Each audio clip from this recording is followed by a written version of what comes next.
L'une des clés les plus puissantes pour vaincre l'addiction, c'est de déterminer, d'analyser les déclencheurs. À quel moment, où et comment mon addiction se déclenche. Si vous réussissez à analyser, à observer les moments où vous êtes le plus vulnérable, vous saurez comment faire pour pouvoir vaincre l'addiction avec la grâce de Dieu. Dans Matthieu chapitre 2, il y a une histoire qui est vivide, qui est très claire, qui montre le pouvoir de tuer l'ennemi lorsqu'il est petit. Hérode vient de rencontrer les rois mages et il se rend compte que ces rois mages l'ont trompé. Il se rend compte que ces rois mages ne lui ont pas dit où était le Messie qui venait de naître. Alors Hérode va faire quelque chose. Il va décider de tuer tous les nouveau-nés, c'est-à-dire tous les enfants de moins de 2 ans, pour être sûr d'éliminer Jésus alors qu'il est encore petit. Ce n'est pas une stratégie nouvelle. Pharaon avait déjà fait la même chose. Pharaon a tué tous les premiers-nés pour être sûr que ses enfants ne grandissent pas et ne puissent pas devenir une menace plus tard. Si l'ennemi agit comme ça, Dieu veut aussi que nous puissions agir comme cela. Dieu veut que nous puissions éliminer la tentation et le péché alors qu'il est encore petit. La parole de Dieu nous dit ceci dans Jacques chapitre 1 verset 14. « Chacun est tenté quand il est attiré et amorcé par sa propre convoitise. Puis la convoitise, lorsqu'elle a conçu, enfante le péché et le péché étant consommé produit la mort. » On constate qu'il y a un cycle avec un déclencheur. Tout commence avec une tentation qui va être conçue, c'est-à-dire qui va trouver un nid en nous et qui va enfanter la convoitise qui va ensuite produire la mort. Qu'est-ce que ça veut dire? Ça veut dire qu'il y a toujours un point de départ lorsque vous allez pécher. Une affiche obscène que vous regardez dans le métro, peut-être une fille à moitié nue que vous regardez sur les réseaux sociaux, peut-être un verre d'alcool alors que vous avez décidé de ne plus jamais boire, un verre qui traînait et ça vous rappelle des souvenirs. Peut-être un lieu, peut-être un quartier, un endroit où vous dealiez avec vos amis et vous repassez par là et vous êtes attiré à nouveau de les rappeler. Peut-être une période, la période de Noël, où les couples se réunissent, où les familles se réunissent, et alors vous vous sentez seul, vous vous rendez compte que vous n'avez pas de famille autour de vous. Quelquefois, il y a un déclencheur. Il y a des déclencheurs exogènes qui viennent de l'extérieur, mais il y a aussi des déclencheurs endogènes qui viennent de l'intérieur de vous, qui viennent de vos émotions. Lorsque vous êtes fatigué, vous êtes plus vulnérable. Rappelez-vous, Jésus a été tenté au bout du 40e jour, alors qu'il était fatigué par le jeûne. Lorsque vous êtes fatigué, vous êtes plus vulnérable. Lorsque vous êtes triste, lorsque la journée s'est mal passée, la semaine s'est mal passée, lorsque vous avez de mauvaises nouvelles qui arrivent, vous êtes plus vulnérable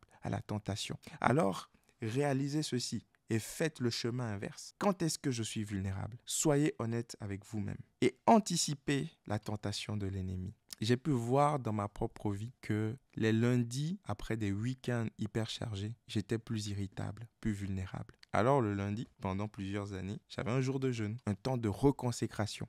Après un effort intense, après avoir beaucoup donné aux autres, tout de suite, reconsacrez-vous. Tout de suite, donnez la priorité à Dieu. J'ai pu constater également dans ma vie que lorsque le matin, je prenais 1 heure dans la présence de Dieu, la journée se passait différemment. Il est plus difficile de tomber dans la tentation lorsqu'on se renouvelle en Dieu, lorsqu'on commence avec Dieu. Le pouvoir des petits commencements. Alors je vous donne cette clé aujourd'hui. Tuez l'ennemi lorsqu'il est petit. Ne vous dites pas, oh, je vais aller regarder ce film au cinéma. C'est vrai, il y a quelques scènes, mais ça ira. Je gère. Refusez de regarder ce film. Ne vous dites pas, bon, ouais, j'ai TikTok quelquefois. Il y a des images obscènes qui arrivent, mais c'est pas grave. Non. Désactivez TikTok s'il le faut. Ça va vous coûter. Ça va vous coûter quelquefois de jeter votre télé. Ça va vous coûter de vous déconnecter. Peut-être que ce sera difficile parce que dans votre travail, vous utilisez tel ou tel logiciel. Ben, qu'importe. Votre pureté a un prix plus grand. Votre pureté nécessite de faire des sacrifices. Alors, décidez de tuer l'ennemi lorsqu'il est petit. Décidez de tuer la convoitise lorsqu'elle est petite. Ne laissez aucun écart. Lorsque vous sentez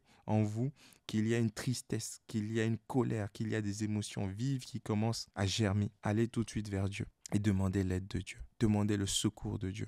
Parce que le Saint-Esprit peut vous remplir et vous permettre de briser le pouvoir du péché. Que Dieu vous bénisse. À bientôt.